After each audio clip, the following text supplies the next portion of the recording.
Hi friends, ಎಲ್ಲರೂ ಹೇಗಿದ್ದೀರಾ? ಎಲ್ಲರೂ ಚೆನ್ನಾಗಿದ್ದೀರಾ ಅಂತ ಅಂದ್ಕೊಂಡಿದ್ದೀನಿ. ವೆಲ್ಕಮ್ ಟು ಅನುಪಮ ಪುಟ್ಟ ಪ್ರಪಂಚ. ಇವತ್ತು ನಾನು ಹೀರೆಕಾಯಿ ಸಾಂಬಾರನ್ನ ಮಾಡಿ ತೋರಿಸ್ತಾ ಇದ್ದೀನಿ. ತುಂಬ ರುಚಿಯಾಗಿರುತ್ತೆ, ತುಂಬ ಸುಲಭವಾಗಿ ಮಾಡ್ಕೋಬೋದು. ಬನ್ನಿ ಹೇಗೆ ಮಾಡೋದು ಅಂತ ನೋಡೋಣ. ನೋಡೋದಕ್ಕಿಂತ ಮುಂಚೆ ಯಾರು ಈ ವಿಡಿಯೋನ ಸಬ್ಸ್ಕ್ರೈಬ್ ಮಾಡದೆ ನೋಡ್ತಾ ಇದ್ದೀರಾ, ಈ ಕೂಡಲೇ ಸಬ್ಸ್ಕ್ರೈಬ್ ಮಾಡಿ, ಪಕ್ಕದಲ್ಲೇ ಇರೋ ಬೆಲ್ ಬಟನ್ನ ಕ್ಲಿಕ್ ಮಾಡಿ, ಆಲ್ ಅನ್ನೋ ಆಪ್ಷನ್ನ ಸೆಲೆಕ್ಟ್ ಮಾಡಿ. ಹಾಗೆ ನಿಮ್ಮ ಫ್ರೆಂಡ್ಸ್ಗಳಿಗೆಲ್ಲ ಶೇರ್ ಮಾಡಿ, ಲೈಕ್ ಮಾಡಿ, ಇದೇ ಥರ ಸಪೋರ್ಟ್ ಮಾಡ್ತಾಯಿರಿ.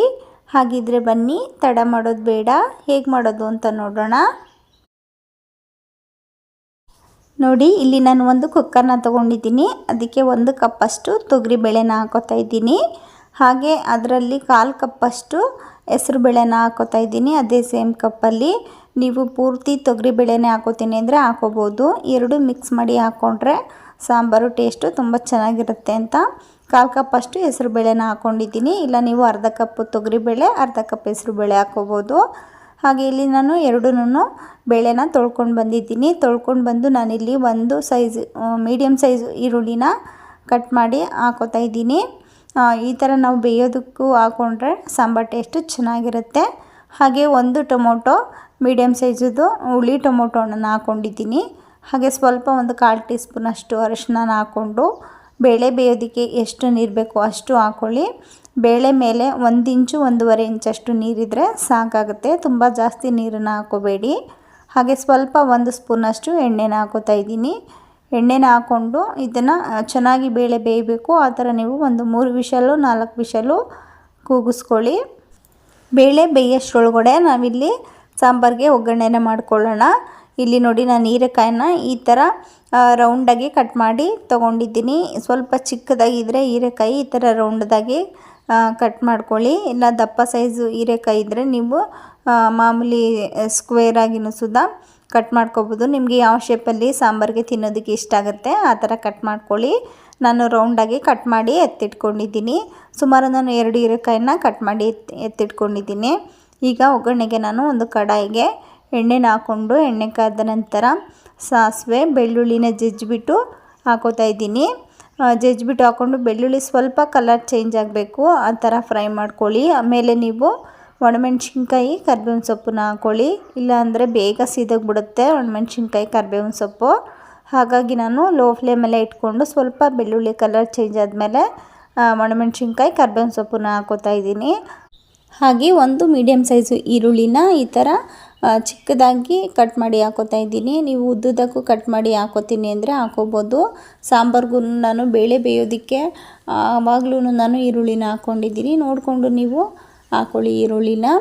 ಈರುಳ್ಳಿ ಟೊಮೊಟೊ ಎರಡನ್ನೂ ಹಾಕ್ಕೊಂಡು ಫ್ರೈ ಮಾಡ್ಕೊಳ್ಳಿ. ಸ್ವಲ್ಪ ಟೊಮೊಟೊ ಎಲ್ಲ ಸಾಫ್ಟ್ ಆಗಬೇಕು, ಆ ಥರ ಫ್ರೈ ಮಾಡ್ಕೊಳ್ಳಿ. ಟೊಮೊಟೊ ಸಾಫ್ಟ್ ಆಗೋದಕ್ಕೆ ನಾನು ಸ್ವಲ್ಪ ಉಪ್ಪನ್ನ ಹಾಕ್ಕೊಂಡು ಫ್ರೈ ಮಾಡ್ಕೊತೀನಿ. ಉಪ್ಪು ಹಾಕೋದ್ರಿಂದ ಬೇಗ ಸಾಫ್ಟ್ ಆಗುತ್ತೆ ಅಂತ ಅಷ್ಟೇ.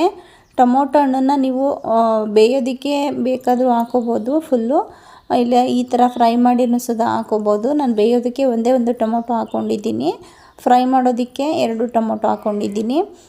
ನೀವು ಟೊಮೊಟೊ ಪ್ರಮಾಣ ಕಮ್ಮಿ ಹಾಕೋದಾದರೆ ಸ್ವಲ್ಪ ಹುಣಸೆಹಣ್ಣಿನ ರಸನ ಹಾಕ್ಕೊಳ್ಳಿ, ತುಂಬ ಚೆನ್ನಾಗಿರುತ್ತೆ. ನಾನಿಲ್ಲಿ ಹುಣಸೆಹಣ್ಣನ್ನೇನು ಬಳಸಿಲ್ಲ, ಟೊಮೊಟೊ ಹಣ್ಣನ್ನೇ ಹಾಕೋತಾ ಇದ್ದೀನಿ. ನಾನು ಇಲ್ಲಿ ನಾಟಿ ಟೊಮೊಟೊ ಬಳಸಿದ್ದೀನಿ, ಹಾಗಾಗಿ ಅದೇ ಹುಳಿ ಇರೋದ್ರಿಂದ ನಾನು ಹುಣಸೆಹಣ್ಣನ್ನು ಬಳಸಿಲ್ಲ. ಟೊಮೊಟೊ ಸ್ವಲ್ಪ ನೀವು ಹಾಕ್ಕೊಂಡ್ರೆ ಹುಣಸೆಹಣ್ಣನ್ನು ಸ್ವಲ್ಪ ಹಾಕ್ಕೊಳ್ಳಿ ರಸನ. ನೋಡಿ, ಇವಾಗ ಟೊಮೊಟೊ ಎಲ್ಲ ಸಾಫ್ಟ್ ಆದಮೇಲೆ ನಾನು ಹೀರೆಕಾಯಿನ ಹಾಕ್ಕೊಂಡು ಹೀರೆಕಾಯಿನೂ ಅಷ್ಟೇ ಸ್ವಲ್ಪ ಫ್ರೈ ಮಾಡ್ಕೊತೀನಿ 1-2 ನಿಮಿಷ. ಇದನ್ನು ಫ್ರೈ ಮಾಡ್ಕೊತಾನೆ ನಾವು ತೊಗರಿಬೇಳೆನ ಬೇಯಿಸ್ಕೊಂಡಿದ್ವಲ್ಲ, ಅದು ಬೆಂದಿದೆಯಾ ನೋಡೋಣ ಬನ್ನಿ. ನೋಡಿ, ನಾನು ಲಿಡ್ನ ಓಪನ್ ಮಾಡಿ ನೋಡ್ತಾ ಇದ್ದೀನಿ. ತೊಗರಿಬೇಳೆ ತುಂಬ ಚೆನ್ನಾಗಿ ಬೆಂದಿದೆ. ತೊಗರಿಬೇಳೆ ಹೆಸರುಬೇಳೆ ಈ ಥರ ನೀವು ಚೆನ್ನಾಗಿ ಬೇಯಿಸ್ಕೊಳ್ಳಿ, ಸಾಂಬಾರು ಚೆನ್ನಾಗಿರುತ್ತೆ. ನೀವು ಮ್ಯಾಶರ್ ಇದ್ದರೆ ಮ್ಯಾಶರ್ನಲ್ಲೂ ಸುದಾ ಮ್ಯಾಶ್ ಮಾಡ್ಕೋಬೋದು. ಸ್ವಲ್ಪ ಬೇಳೆ ಚೆನ್ನಾಗಿ ಬೆಂದಿದ್ದರೆ ಮ್ಯಾಶ್ ಮಾಡ್ಕೊಳ್ಳೋ ಅವಶ್ಯಕತೆ ಏನಿಲ್ಲ. ನೋಡಿ, ನಾನಿಲ್ಲಿ ಸೌಟ್ನಲ್ಲೇ ಚೆನ್ನಾಗಿ ಈ ಥರ ಮಿಕ್ಸ್ ಮಾಡ್ಕೋತಾ ಇದ್ದೀನಿ. ತುಂಬ ಚೆನ್ನಾಗಿ ಬೆಂದಿದೆ ಬೇಳೆ. ಈ ಥರ ಚೆನ್ನಾಗಿ ಬೇಳೆ ಬೆಂದಿದ್ರೆ ಮ್ಯಾಶ್ ಏನು ಮಾಡ್ಕೋಬೇಡಿ, ಸಾಕಾಗುತ್ತೆ. ಸ್ವಲ್ಪ ಏನಾದರೂ ಬೇಳೆ ಇನ್ನೂ ಸ್ವಲ್ಪ ಬೇಯಬೇಕಿತ್ತು ಅಂತ ನಿಮ್ಗೇನಾದರೂ ಅನಿಸಿದ್ರೆ ಇನ್ನು ಸ್ವಲ್ಪ ನೀವು ಬೇಯಿಸ್ಕೊಳ್ಳಿ. ಇಲ್ಲಾಂದರೆ ಮ್ಯಾಶರ್ ಇದ್ದರೆ ಚೆನ್ನಾಗಿ ಮ್ಯಾಶ್ ಮಾಡ್ಕೊಂಡ್ಬಿಡಿ, ಸಾಕು. ಇವಾಗ ನಾನು ತೊಗರಿಬೇಳೆನ ಬೇಯಿಸಿರೋ ತೊಗರಿಬೇಳೆನ ಹಾಕೋತಾ ಇದ್ದೀನಿ. ತೊಗರಿಬೇಳೆ ಎಲ್ಲನೂ ಹಾಕ್ಕೊಂಡು ನೀವು ಸ್ವಲ್ಪ ಕುಕ್ಕರ್ಗೆ ನೀರನ್ನು ಹಾಕ್ಕೊಳ್ಳಿ. ಹಾಗೆ ಇಲ್ಲಿ ನಾನು 1.5 ಸ್ಪೂನಷ್ಟು ಸಾಂಬಾರು ಪೌಡರ್ನ ಬಳಸ್ತಾ ಇದ್ದೀನಿ. ಬೇಳೆ ಸಾಂಬಾರು ಪೌಡರು ಮನೆಯಲ್ಲಿ ಮಾಡಿಸಿರೋ ಸಾಂಬಾರು ಪೌಡರ್ನ ಹಾಕೋತಾ ಇದ್ದೀನಿ. ಖಾರ ನೋಡಿಕೊಂಡು ನೀವು ಸಾಂಬಾರು ಪೌಡರ್ನ ಹಾಕ್ಕೊಳ್ಳಿ. ನೀವು ಹೇಗೆ ಖಾರವಾಗಿ ಮಾಡಿಸ್ಕೊಂಡಿರ್ತೀರ ಅದನ್ನು ನೋಡಿಕೊಂಡು ಸಾಂಬಾರು ಪೌಡರ್ನ ಹಾಕ್ಕೊಳ್ಳಿ. ನಾನಿಲ್ಲಿ 1.5 ಸ್ಪೂನಷ್ಟು ಸಾಂಬಾರು ಪೌಡರ್ನ ಹಾಕ್ಕೊಂಡು ಚೆನ್ನಾಗಿ ಮಿಕ್ಸ್ ಮಾಡ್ಕೋತೀನಿ. ನಿಮ್ಗೆ ಏನಾದರೂ ಗಟ್ಟಿ ಅಂತ ಅನಿಸಿದ್ರೆ ಇವಾಗ ನೀವು ನೀರನ್ನು ಹಾಕ್ಕೊಂಡು ನಿಮ್ಗೆ ಯಾವ ಕನ್ಸಿಸ್ಟೆನ್ಸಿಗೆ ಬೇಕು ಸಾಂಬಾರು ಆ ಕನ್ಸಿಸ್ಟೆನ್ಸಿಗೆ ನೀರನ್ನು ಹಾಕ್ಕೊಂಡು ನೀವು ರುಚಿಗೆ ಎಷ್ಟು ಬೇಕೋ ಅಷ್ಟು ಉಪ್ಪನ್ನ ಹಾಕ್ಕೊಂಡು ಹೀರೆಕಾಯಿ ಬೇಯೋವರೆಗೂ ನೀವು ಸಾಂಬಾರನ್ನ ಕುದಿಸ್ಕೊಂಡ್ರೆ ಸಾಕಾಗುತ್ತೆ. ಬೇರೆ ಏನು ನಾವು ಮಸಾಲೆ ರುಬ್ಬೋ ಅವಶ್ಯಕತೆ ಇಲ್ಲ, ತುಂಬ ಚೆನ್ನಾಗಿರುತ್ತೆ.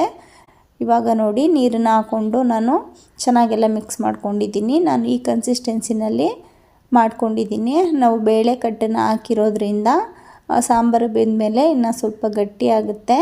ಹಾಗಾಗಿ ಸ್ವಲ್ಪ ಈ ಕನ್ಸಿಸ್ಟೆನ್ಸಿನಲ್ಲಿ ಮಾಡ್ಕೊಳ್ಳಿ. ನಿಮ್ಗೆ ಇನ್ನೂ ಗಟ್ಟಿ ಬೇಕು ಅನಿಸಿದ್ರೆ ಸ್ವಲ್ಪ ನೀರನ್ನು ಹಾಕ್ಕೊಳ್ಳಿ. ಚೆನ್ನಾಗೆಲ್ಲ ಮಿಕ್ಸ್ ಮಾಡ್ಕೊಂಡ್ಮೇಲೆ ಐ ಫ್ಲೇಮಲ್ಲಿ ಇಟ್ಕೊಂಡು ಕುದಿ ಬರೋವರೆಗೂ ನೀವು ಲಿಡ್ನ ಕ್ಲೋಸ್ ಮಾಡಿ ಕುದಿಸ್ಕೊಳ್ಳಿ. ಆಮೇಲೆ ನೀವು ಫ್ಲೇಮ್ನ ಕಮ್ಮಿನಲ್ಲಿ ಇಟ್ಕೊಂಡು ಮೀಡಿಯಮ್ ಫ್ಲೇಮಲ್ಲಿ ಕುದಿಸ್ಕೊಳ್ಳಿ ಹೀರೆಕಾಯಿ ಬೇಯೋವರೆಗೂ. ನೋಡಿ ಸಾಂಬಾರು ಕುದೀತಾ ಇದೆ. ಇವಾಗ ನಾನು ಮೀಡಿಯಮ್ ಫ್ಲೇಮಲ್ಲಿ ಇಟ್ಬಿಟ್ಟು ಹೀರೆಕಾಯಿ ಬೇಯೋವರೆಗೂ ನಾನು ಕುದಿಸ್ಕೊತೀನಿ. ನಿಮ್ಗೇನಾದರೂ ಸಪ್ಪೆ ಅಂತ ಏನಾದರೂ ಅನಿಸಿದ್ರೆ ಈ ಟೈಮ್ನಲ್ಲಿ ನೀವು ನೋಡಿಬಿಟ್ಟು ಸ್ವಲ್ಪ ಉಪ್ಪನ್ನ ಹಾಕ್ಕೋಬೋದು. ನೋಡಿ ನಾನು ಟೇಸ್ಟನ್ನು ನೋಡ್ತಾ ಇದ್ದೀನಿ, ಕರೆಕ್ಟಾಗಿದೆ ಟೇಸ್ಟು. ಹಾಗಾಗಿ ನಾನು ಪುನಃ ಉಪ್ಪನ್ನ ಏನೂ ಹಾಕ್ಕೊಳ್ಳಿಲ್ಲ. ಇವಾಗ ನೋಡಿ ನಾನು ಮೀಡಿಯಮ್ ಫ್ಲೇಮಲ್ಲಿ ಇಟ್ಕೊಂಡು ಲಿಡ್ನ ಸ್ವಲ್ಪ ಓಪನಲ್ಲಿ ಇಟ್ಕೊಂಡು ನಾನು ಹೀರೆಕಾಯಿ ಬೇಯೋವರೆಗೂ ನಾನು ಕುದಿಸ್ಕೊತೀನಿ. ನೋಡಿ ನಾನು ಸಾಂಬಾರನ್ನ ಕುದಿಸ್ಕೊಂಡಿದ್ದೀನಿ. ಹೀರೆಕಾಯಿ ಎಲ್ಲ ಚೆನ್ನಾಗಿ ಬೆಂದಿರುತ್ತೆ. ತುಂಬ ಹೊತ್ತೇನೂ ಕುದಿಸ್ಕೊಳ್ಳೋ ಅವಶ್ಯಕತೆ ಇಲ್ಲ, ಹೀರೆಕಾಯಿ ಬೇಗ ಬೆಂದೋಗಿಬಿಡುತ್ತೆ. ನೋಡಿಕೊಂಡು ನೀವು ಸಾಂಬಾರನ್ನ ಕುದಿಸ್ಕೊಳ್ಳಿ. ತುಂಬ ಹೊತ್ತು ಕುದಿಸ್ಕೊಂಡ್ರೆ ಹೀರೆಕಾಯಿ ಎಲ್ಲ ಸಾಂಬಾರು ಜೊತೆ ಬೆಂದು ಚೆನ್ನಾಗಿ ಮಿಕ್ಸ್ ಆಗಿಬಿಡುತ್ತೆ. ತಿನ್ನೋದಕ್ಕೆ ಈ ಥರ ಸಿಗೋದಿಲ್ಲ. ಹಾಗಾಗಿ ನೋಡಿಕೊಂಡು ನೀವು ಹೀರೆಕಾಯಿ ಯಾವ ಥರ ಬೆಂದಿದೆ ನೋಡಿಕೊಂಡು ನೀವು ಸಾಂಬಾರು ಫ್ಲೇಮ್ನ ಆಫ್ ಮಾಡ್ಕೊಳ್ಳಿ. ನೋಡಿ ಇವಾಗ ಸಾಂಬಾರು ರೆಡಿಯಾಗಿದೆ. ತುಂಬ ರುಚಿಯಾಗಿರುತ್ತೆ. ನೀವು ಒಂದು ಸಲ ಮನೆಯಲ್ಲಿ ಹೀರೆಕಾಯಿ ತಂದಾಗ ಈ ಥರ ಒಂದು ಸಲ ಸಾಂಬಾರನ್ನ ಮಾಡಿ ನನಗೆ ಹೇಗೆ ಬಂತು ಅಂತ ಪ್ಲೀಸ್ ಕಾಮೆಂಟ್ ಬಾಕ್ಸಲ್ಲಿ ತಿಳಿಸಿ.